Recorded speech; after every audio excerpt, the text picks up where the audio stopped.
Hello YouTube, I am Jonathan the Purple Man, and this is a new video I'm going to be doing, or a new series I'm actually going to be starting, and well, I'll get right down to the point basically. It is of me, and what I'm going to be doing is reading creepypasta suggestions by you guys. So once this video is all done, you guys can leave down in the comments what I should do for my next reading your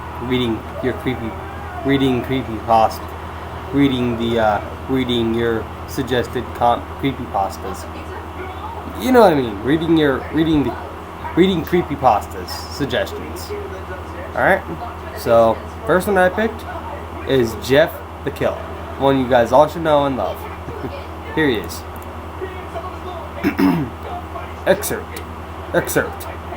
Excerpt from a local newspaper. Ominous unknown killer is still at large. After weeks of unexplained murders, the ominous unknown killer is still on the rise. After little evidence has been found, a young boy states that he survived one of the killer's attacks and bravely tells his story. I had a bad dream, and I woke up in the middle of the night, says the boy. I saw that for some reason the window was open, and even though I remember it being closed before I went to bed, I got up and shut it once more. Afterwards, I simply crawled under my covers and tried to get back to sleep. That's when I had a strange feeling like someone was watching me. I looked up and nearly jumped out of my bed. There, in the little ray of light, illuminating from behind my curtains, or between my curtains, were a pair of two eyes. These were regular eyes. They were dark, ominous eyes. They were bordered in black, and just plain out terrified me. That's when I saw his mouth, a horrendous smile that made every hair on my body stand up. The figure stood there, watching me. Finally, after what seemed like forever, he said it. A simple phrase, but in a way only a madman could speak. He said, "Go to sleep." I let out a scream. That's what sent him at me. He pulled up a knife, aiming at my heart. He jumped on top of my bed. I fought him back. I kicked, I punched, I rolled around trying to knock him off. That's when my dad busted in. The man threw the knife. It went into my dad's shoulder. The man probably would have fished him off, if not one of the neighbors hadn't alerted the police.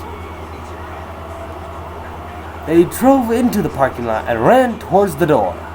The man turned and ran down the hallway. I heard a smash like glass breaking. As I came out of my room, I saw the window that was pointing towards the back of our house was broken. I looked out to see him vanish into the dark distance. I can tell you one thing. I will never forget that face, those cold, evil eyes, and that psychotic smile. They will never leave my head. Police are still on the lookout for this man. If you see anyone that fits the description in this story, please contact your local police department. Jeff and his family had just moved into a new neighborhood. His dad had gotten a promotion at work, and they thought it would be best if one of those fancy neighborhoods. Jeff and his brother Lou couldn't complain though. A new better house, what was not to love? As they were getting unpacked, one of their neighbors came by. "Hello," she said. "I'm Barbara.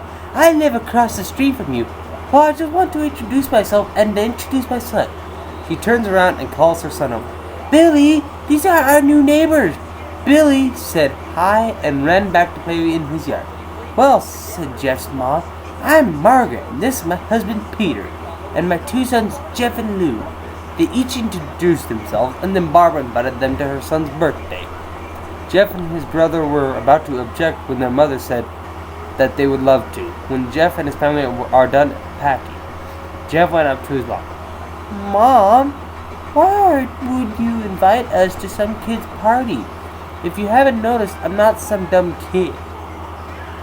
Jeff, said his mother, we just moved here. We should show that we want to spend time with our neighbors. Now we're going to that party, and that's final. Jeff started to talk, but stopped himself, knowing that he couldn't do anything. Whenever his mom said something, it was final. He walked up to his room and plopped down on his bed. He sat there, looking at his ceiling, when suddenly he got a weird feeling. Not so much a pain, but a weird feeling.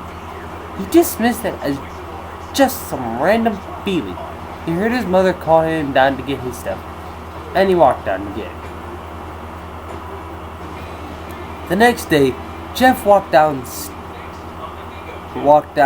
to get his breakfast and got ready for school. As he sat there, eating his breakfast, he once again got that feeling. This time, it was stronger. It gave him a slight tugging pain, but he once again dismissed it. As he and Lou finished breakfast, they walked down to the bus stop. They sat there, waiting for the bus, and then, all of a sudden, some kid on a skateboard jumped over them, only inches above their laps. They both jumped back in surprise. Hey, what the hell?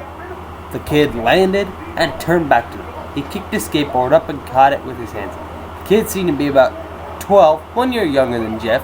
He wears a Aeropostale shirt and ripped blue jeans. Well, it looks like we got some new meat. Suddenly, two other kids appeared. One was super skinny and the other was huge. Well, since you're new here, I'd like to introduce ourselves. Over there is Keith. Jeff and Lou looked over to the skinny kid. He had a dopey face that you would expect a sidekick to have. And he's Troy. They looked over at the fat kid. Talk about a tub of lard. This kid looked like he hadn't exercised since he was crawling. And I, said the first kid, am Randy. Now, for all the kids in this neighborhood, there's a small price for bus fare, if you catch my drift. Lou stood up, ready to punch the lights out of the kid's eyes when one of his friends pulled a knife on him. Tsk, tsk, tsk. I hoped you would be more cooperative, but it seems we must do this the hard way. The kid walked up to Lou and took his wallet out of his pocket. Jeff got that feeling again. Now it was truly strong. A burning sensation. He stood up, but Lou gestured him to sit. Jeff ignored him and walked up to the kid. Listen, here you little punk. Give my bro's wallet or else. And then he put the wallet in his pocket and pulled out his own knife. Oh, and what will you do? Just as he finished the sentence, Jeff popped the kid in the nose. As Randy reached for his face, Jeff grabbed the kid's wrist and broke it. Randy screamed, and Jeff grabbed the knife from his head. Troy and Keith rushed Jeff, but Jeff was all too quick. He threw Randy to the ground. Keith lashed out at him, but Jeff ducked and stabbed him in the arm. Keith dropped his knife and fell to the ground, screaming. Troy rushed him too, but Jeff didn't even have time. Didn't even need the knife. He just punched Troy straight in the stomach, and Troy went down. As he fell, he puked all over. Lou could do nothing but look in amazement at Jeff. Jeff, how do you... That was all he said. They saw the bus coming and knew they'd be blamed for the whole thing, so they started running as fast as they could. As they ran, they looked back and saw the bus driver rushing over to Randy and the others. As Jeff and Lou made it to school, they didn't dare tell what happened. All they did was sit and listen. Lou just thought of that as his brother beating up a few kids, but Jeff knew it was more. It was something scary. As he got that feeling, he felt now how powerful it was. The urge just hurt someone. He didn't like how it sounded, but he couldn't help feeling happy. He felt that strange feeling go away and stay away for the entire day of school, even as he walked home due to the whole thing near the bus stop and how he probably wouldn't be taking the bus. He felt happy.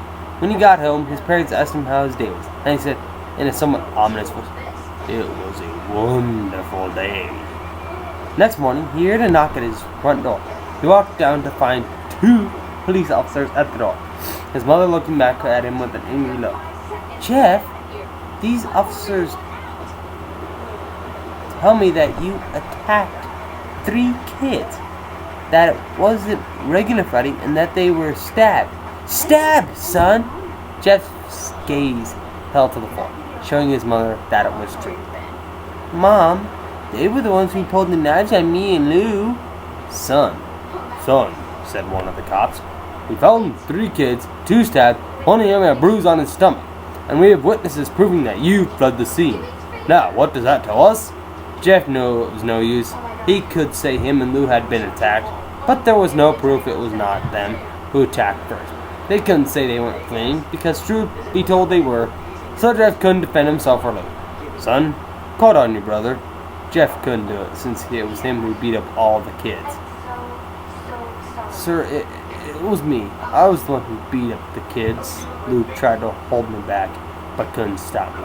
The cop looked at his partner and they both nodded. Well, kid, it looks like a year in juvie. Wait, says Lou. They all looked up to see him holding the knife. The officers pulled their guns and locked them on Lou. It was me. I beat up those little punks. Have the marks to prove it. He lifted up his sleeve to reveal cuts and bruises, as if he was in a struggle. Son, just put the knife down, said the officer. Lou held up the knife and dropped it to the ground. He put his hands up and walked over to the cops. No, Lou, it was me. I did it. Jeff had tears running down his face. Huh? Poor bro. Trying to take the blame for what I did.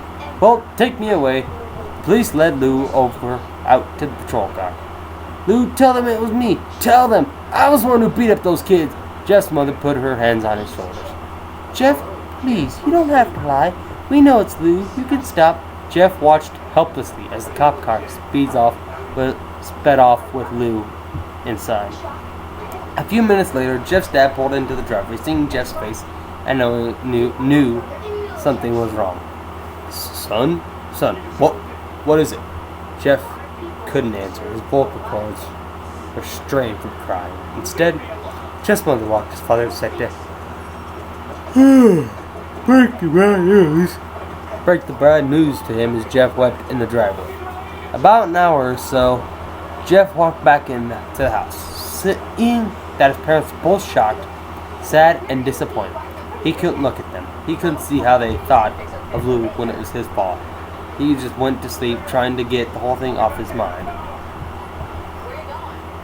2 days went by, and no word from Lou at JDC. No friends to hang out with, nothing but sadness and guilt. That is, until Saturday, when Jeff woke up by his mother with a happy, sunshiny face. Jeff, it's the day, she said as she opened up the curtains and let light blood into his room.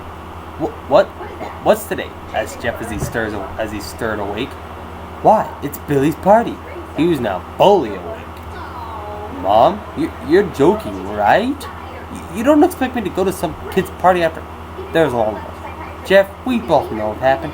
I think this party could be the thing that brightens up the past days. Now, get dressed. Jeff's mother walked out of his room and down the stairs to get herself ready. He fought himself to get up. He picked out a random shirt and a pair of jeans and walked down the stairs. He saw his mother and father all dressed up, his mother in a dress and his father in a suit. He thought, why would they ever wear such fancy clothes to a kid's party? Son, is that all you're going to wear? Said Jeff's mom. Better than wearing too much, he said. His mother pushed down the feeling to yell at him and hit it with a smile. Now, Jeff, we may be overdressed, but this is how you go if you want to make an impression, said his stepfather. Jeff grunted and went back up to his room.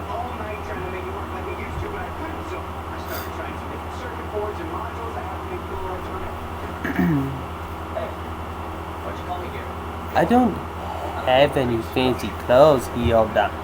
I don't have any fancy clothes, he yelled down the stairs. Just pick out something, called his mother. He looked around in his closet for what he would call fancy. He found a pair of black dress pants he had for special occasions and an undershirt. He couldn't find a shirt to go with it. He looked around and found only striped and patterned shirts, none of which go with dress pants. Finally, he found a white hoodie and put it on.